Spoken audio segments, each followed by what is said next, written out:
મારી હવે લગ્ન કરવાની ઉંમર થઈ એટલે મારો કરિયાવર કરવો પડે, મારા લગ્નનો ખર્ચો, એ બધું મારા ભાભી નથી ઈચ્છતા એટલે એમણે મને ઘરની બહાર કાઢી. અને મારું કોઈ સગું પણ નથી. મારી પાસે હવે બીજો કોઈ રસ્તો નથી. મારે જીવવું પણ નથી, હવે નથી જીવવું. બેટા, તારી ભાભી તારા ઉપર એટલો બધો ત્રાસ ગુજારતી હતી તો તે તારા ભાઈને વાત કરી કે ન કરી? ના અંકલ, હું મારા ભાઈને કઈ વાત નથી કરવા માંગતી. જો હું મારા ભાઈને આ બધી વાત કરે જ ને તો એનું લગ્ન જીવન મારા હિસાબે તૂટે.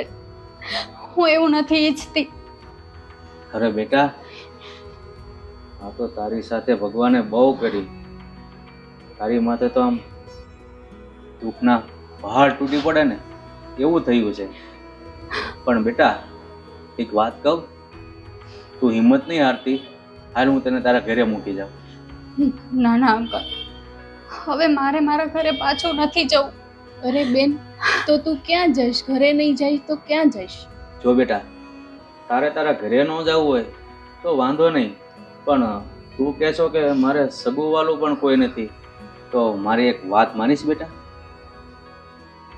હા અંકલ, બોલો ને. જો બેટા, આ ઘરમાં છે ને હું ને મારી દીકરી બે જ રહીએ છીએ.